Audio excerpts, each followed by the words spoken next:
Hello friends, ચલો હવે second ચેપ્ટરની અંદર આપણે એક નવા મુદ્દા તરફ આગળ વધીએ. પારિમાણિક સૂત્રો અને પારિમાણિક વિશ્લેષણના જે પ્રોબ્લેમ્સ ને એના ઘણી બધી મેથડો આપણે કરી. હવે આપણે એક નવા મુદ્દા તરફ જવું છે જે ખૂબ સહેલો મુદ્દો છે. મુદ્દો છે આપણો સાર્થક અંકો. અંગ્રેજીમાં એને કહીશું આપણે સિગ્નિફિકન્ટ નંબર, અથવા તો બીજા શબ્દમાં એમ કહી શકાય કે મહત્વના અંકો. અચ્છા, આ સાર્થક અંકો શું છે? તો કોઈ પણ ભૌતિક રાશિ હોય એને દર્શાવવા માટે જે મહત્વના નંબર અથવા તો અંકો છે એને સાર્થક અંક કહેવાય. તો સિમ્પલ અત્યારે હું તમને વ્યાખ્યા આપું એની કે ભૌતિક રાશિને દર્શાવવા માટેના મહત્વના અંકો અથવા તો સંખ્યા નંબર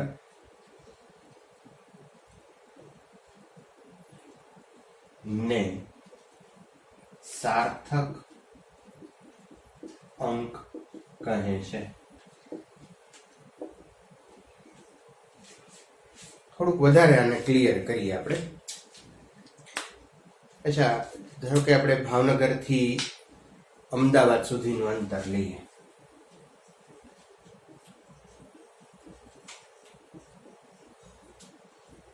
તો લગભગ 180 કિલોમીટર છે. ભાવનગર થી આપણે રાજકોટ માટેનું લઈએ તો ધારો કે 160 કિલોમીટર છે. ભાવનગર થી સુરત સુધીનું અંતર લઈએ ધારો કે 510 કિલોમીટર છે. બરોડા લઈએ તો ધારો કે 210 કિલોમીટર છે. અહીંયા મેં તમને જુદા જુદા જે સિટી છે એના ડિસ્ટન્સ બતાવ્યા છે. હવે આપણે આને કમ્પેર કરવા છે.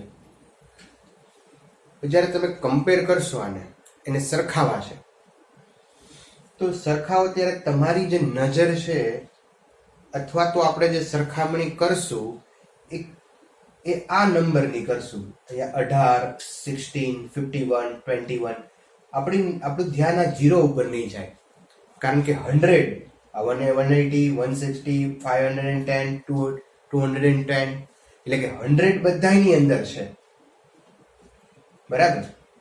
તો અહીંયા આપણે જ્યારે આની સરખામણી કરીએ ત્યારે આ 18 છે, 16 છે, 51 છે, 21 છે, તો આપણે એમ કહી શકીએ કે સુરતનું ડિસ્ટન્સ છે એ સૌથી વધારે છે. આ ફિગરને ધ્યાનમાં લઈને આ બધા માટે સેમ છે, તો આપણી નજર અહીંયા જશે નહીં. તો જ્યારે કોઈ ભૌતિક રાશિને આ રીતે કમ્પેરિઝન કરતા હોય કે કોઈ ભૌતિક રાશિને એક્સપ્રેસ કરતા હોય, એને દર્શાવતા હોય, ત્યારે જે મહત્વના નંબરો છે અહીંયા આપણે જોઈ શકીએ કે આ જે છે ને 2 એ મહત્વના અંકો છે. તો જે મહત્વના અંકો છે એને સિગ્નિફિકન્ટ નંબર કહેવાય, એટલે કે સાર્થક અંકો કહેવાય.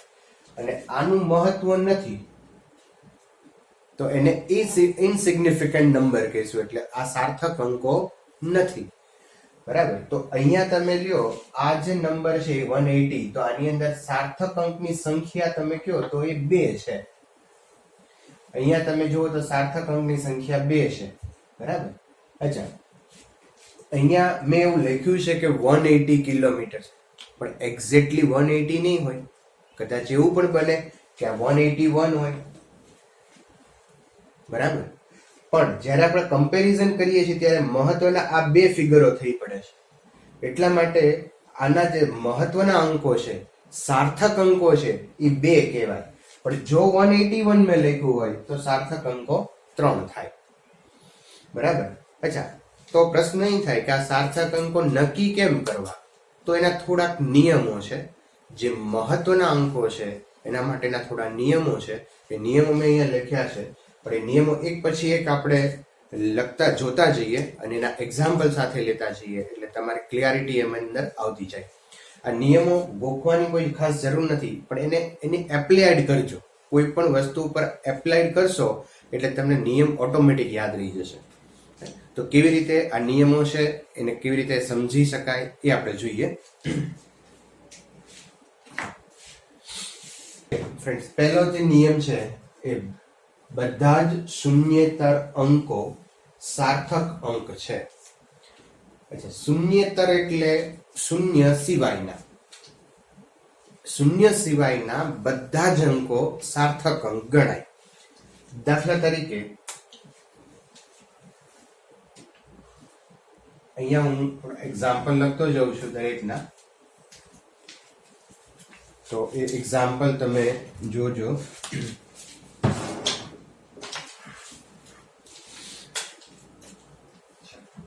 ફર્સ્ટ માટે સપોઝ અહીંયા લઈએ આપણે 24.3. તો આમાં કઈ 0 છે જ નહીં, જો શૂન્ય નથી તો 3 એ 3 અંકો 1, 2 અને 3 આ 3 અંકો છે એ સાર્થક અંકો કહેવાય. બરાબર, તો અહીંયા 1, 2 and 3 સાર્થક અંકોની સંખ્યા છે એ અહીંયા 3 છે.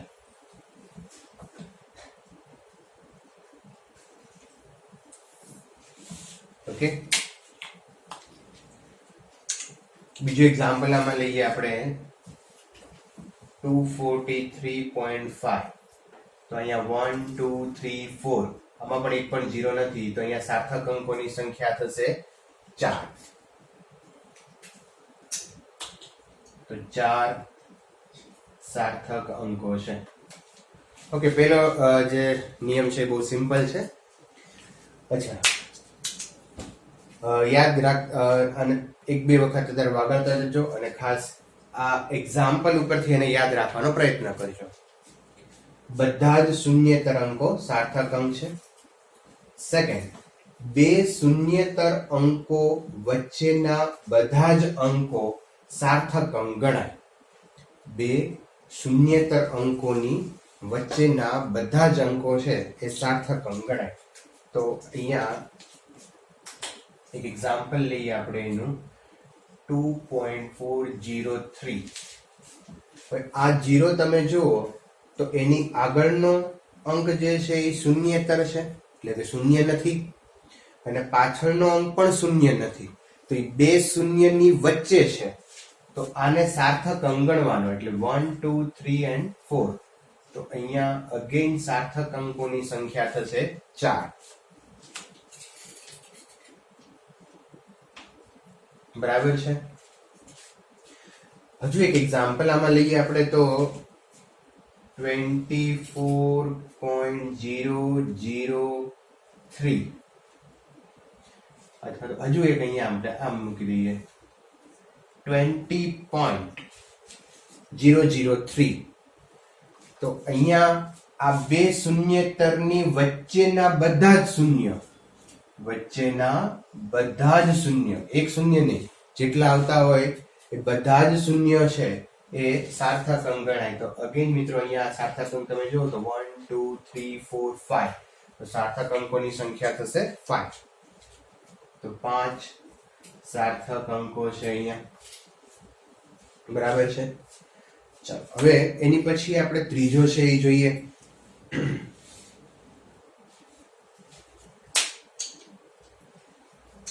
દશાંશ ચિહ્ન પછી તરત જ આવતા શૂન્યેતર આંક પહેલાના શૂન્ય સાર્થક અંક નથી.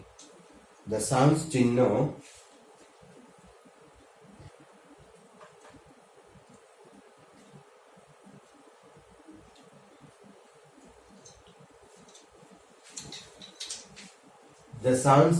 પછી તરત જ આવતા શૂન્યેતર આંક પહેલાના શૂન્ય સાર્થક અંક નથી. તો દાખલા તરીકે આપણે એક એક્ઝામ્પલ લઈએ.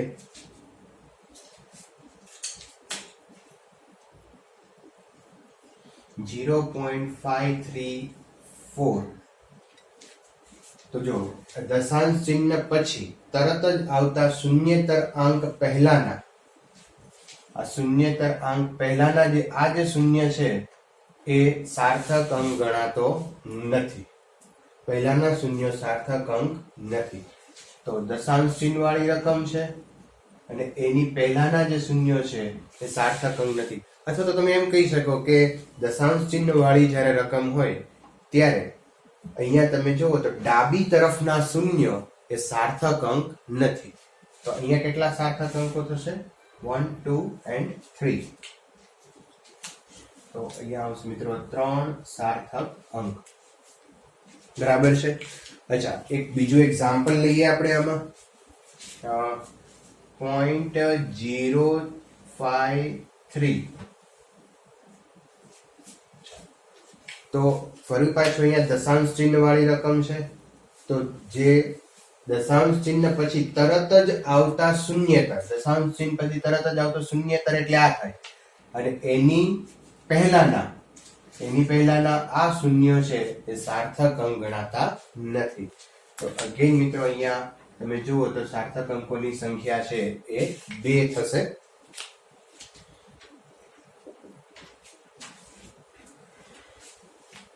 અને ટૂંકમાં આને યાદ રાખવું તેવી રીતે યાદ રાખી શકાય કે જ્યારે સંખ્યા 1 કરતા નાની હોય એટલે કે દશાંશ ચિહ્ન વાળી હોય, જો સંખ્યા 1 કરતા નાની હોય એટલે કે દશાંશ ચિહ્ન વાળી હોય તો ડાબી તરફના શૂન્યોને ગણતરીમાં લેવા નહીં. ડાબી તરફના શૂન્યો એ સાર્થક અંક ગણાતા નથી. અચ્છા, હજુ એક આપણે આનું એક્ઝામ્પલ વિચારીએ. 0.0530505. ચાલો, તો હવે અહીંયા સાર્થક અંકો કેટલા થશે? તો અહીંયા તમે જુઓ કે દશાંશ ચિહ્ન પછીનો જે તરત શૂન્યેતર છે એ આ છે. તો આ સાર્થક અંક ગણાય નહીં, આ પણ ગણાય નહીં. ચાલો, હવે આના માટે કયો નિયમ લાગુ પડશે? બે શૂન્યેતરની વચ્ચે 0 છે એટલે એના માટે પાછો બીજો નિયમ આવે. બે શૂન્યેતર અંકોની વચ્ચેના બધા જ શૂન્ય. તો આ સાર્થક અંક આવશે, આ પણ સાર્થક અંક આવશે. તો અહીંયા સાર્થક અંકોની સંખ્યા થઈ જશે 3. બરાબર છે. ઓકે, ચાલો નેક્સ્ટ આપણે જોઈએ એમાં ચોથો નિયમ. શૂન્યેતર અંકના ડાબી તરફના શૂન્ય સાર્થક અંકો નથી. અચ્છા, તો અહીંયા ખાસ ધ્યાન રાખશું આપણે જે 4th એનું એક એક્ઝામ્પલ લઈએ આપણે. 0, 2, 3, 5. શૂન્યેતર અંકના ડાબી તરફના શૂન્ય. ડાબી તરફના શૂન્ય એટલે આ થશે, આ જમણી તરફના ફિગરો છે શૂન્યેતર, ને આ ડાબી તરફનો ફિગર. તો આ શૂન્યેતર ગણાય નહીં. આપણે બહુ સિમ્પલ વસ્તુ છે કે આગળ 0 હોય તો આપણે એને ધ્યાનમાં લેતા નથી. તો અહીંયા સાર્થક અંકોની સંખ્યા છે એ 3 થશે. તો શૂન્યેતર અંકોના ડાબી તરફના શૂન્યો સાર્થક અંકો નથી. આ બહુ સિમ્પલ છે એટલે આમાં કઈ બહુ ચર્ચા કરતા નથી. નેક્સ્ટ એની પછી જોઈએ 5મું. તો કોઈ પણ પૂર્ણાંક સંખ્યામાં શૂન્યેતર અંક પછી આવતા શૂન્યો સાર્થક અંકો નથી. પૂર્ણાંક સંખ્યા આમ લઈએ આપણે, એક્ઝામ્પલ લઈએ 2350. કોઈ પણ પૂર્ણાંક સંખ્યામાં શૂન્યેતર અંક પછી આવતા શૂન્ય, શૂન્યેતર અંક પછી આવતા જે 0 છે એ સાર્થક અંક ગણાય નહીં. એટલે કે પૂર્ણાંક સંખ્યામાં જમણી બાજુના શૂન્ય સાર્થક અંક ગણાતા નથી. એવું પણ યાદ રાખી શકાય. 1, 2 and 3. તો અહીંયા સાર્થક અંકોની સંખ્યા મિત્રો થશે 3. અચ્છા, આમ હોય તો વિચારજો 2, 3, 0, 5, 0, 0. આમાં સાર્થક અંકો કેટલા ગણી શકાય? તો જો પૂર્ણાંક સંખ્યા છે તો જમણી તરફના 0 છે એને ધ્યાનમાં લેવાના નહીં, અથવા તે સાર્થક અંકો ગણાતા નથી. 1, 2, 3 અને 4. તો અહીંયા સાર્થક અંકોની સંખ્યા થશે 4. ઓકે, ચાલો નેક્સ્ટ આપણે જોઈએ છઠ્ઠો નિયમ. દશાંશ ચિહ્ન વાળી સંખ્યામાં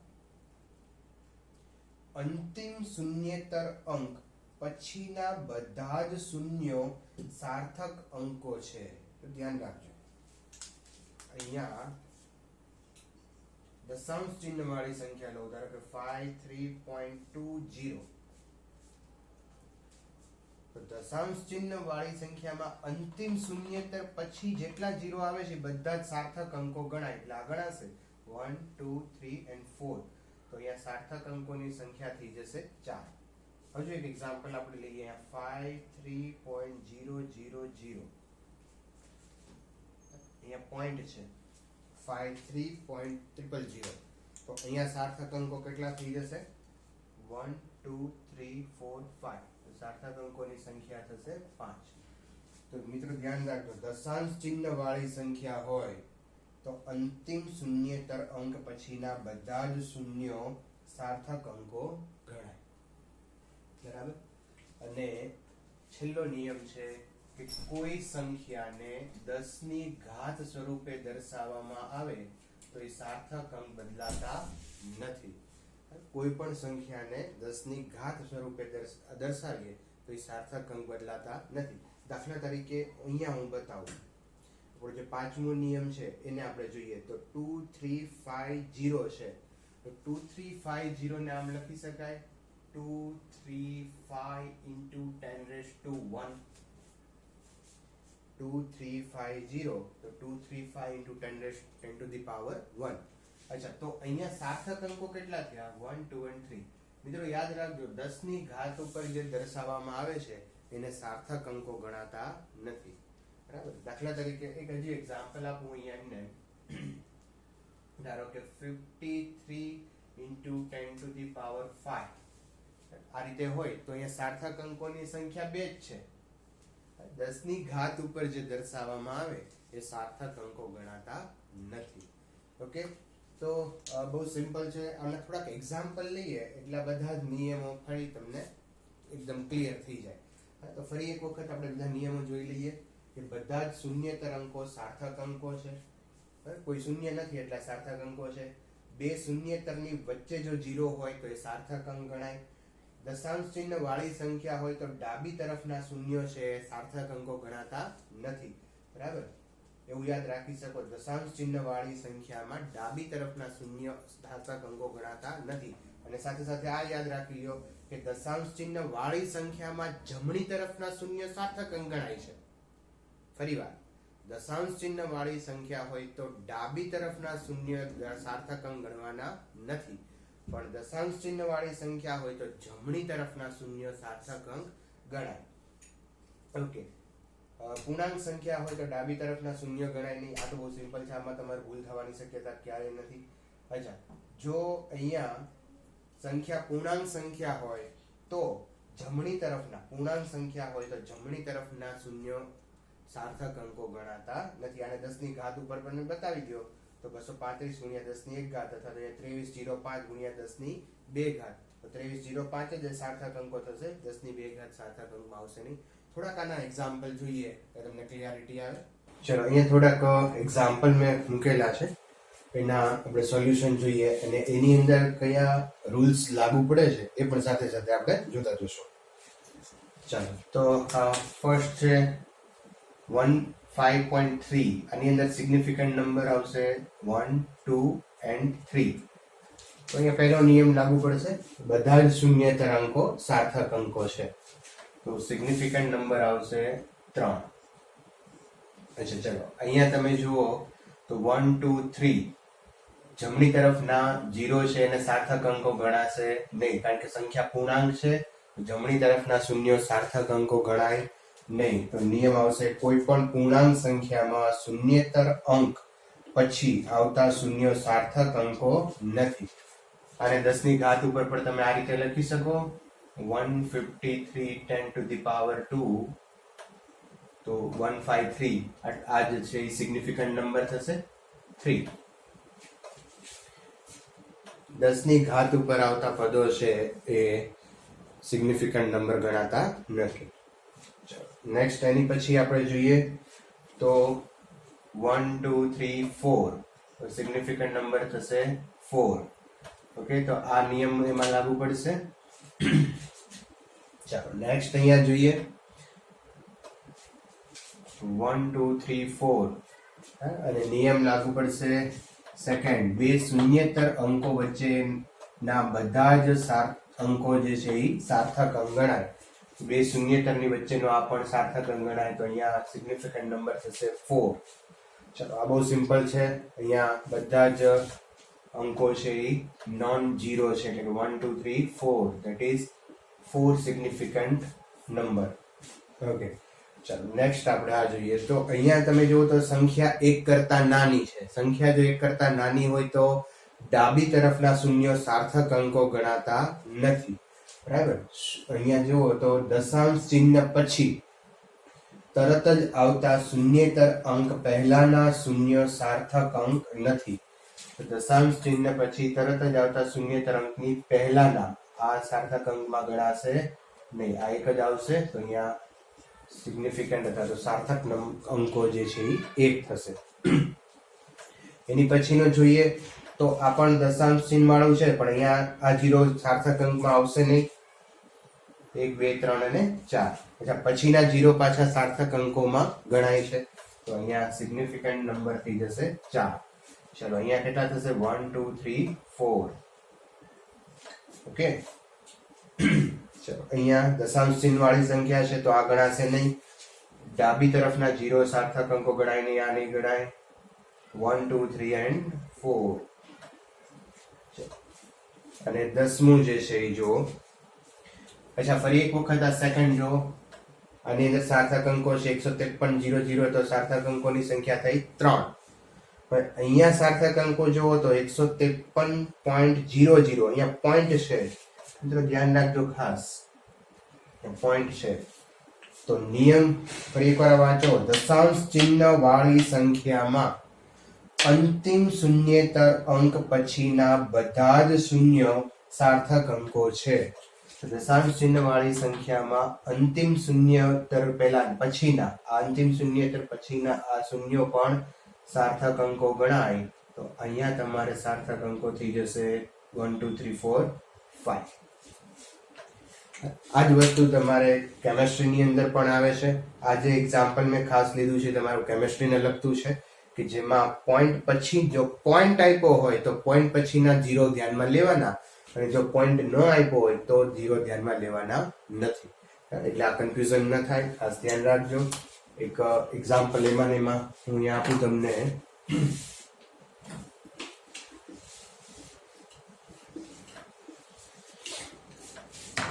સપોઝ અહીંયા 180 છે તો સાર્થક અંકો ખાલી 2 જ થશે.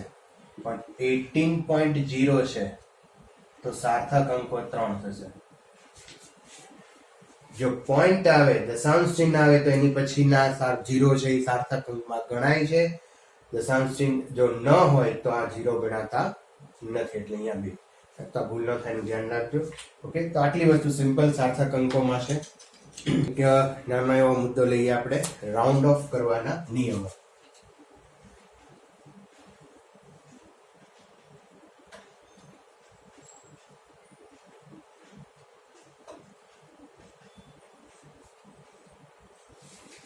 તમે 8 9 10 ની અંદર ભણી ગયા હોય એવું બહુ સિમ્પલ અહીંયા નિયમો છે.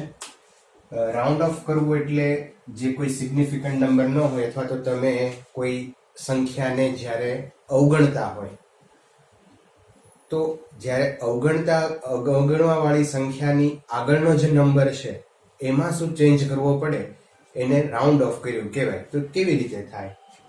આપણે એક એક્ઝામ્પલ લઈએ કે સપોઝ અહીંયા 15.367 છે. હવે મારે આ 7 છે, મારે જે કોઈ નંબર બતાવવો છે એ પોઈન્ટ પછી 2 આંકડા જ બતાવવા છે, 3 આંકડા સુધી લઈ જવું નથી. મહત્વ અહીંયા પોઈન્ટ પછીના 2 આંકડાનું છે. દાખલા તરીકે આપણે કોઈ સમય બતાવતા હોય તો 5:30 અને અહીંયા હું લખું 25 second, 5 hour 30 minutes and 25 second. તો 25 સેકન્ડનું એટલું ઇમ્પોર્ટન્સ નથી. 5:30 5:30 કહીએ તો એની અંદર ઘણું બધું આવી જાય. તો 25 સેકન્ડ એવું આપણે બોલતા નથી, તો આને આપણે અવગણી નાખતા હોઈએ છીએ. હવે જ્યારે અવગણતા હોય ત્યારે કઈ વસ્તુનું ધ્યાન રાખવું એ આપણે જોઈએ. તો અહીંયા મિત્રો મારે પોઈન્ટ પછી બે ડિજિટ જ બતાવવા છે, આને અવગણવો છે, 7 ને અવગણતા. હવે જો અવગણવા વાળી સંખ્યા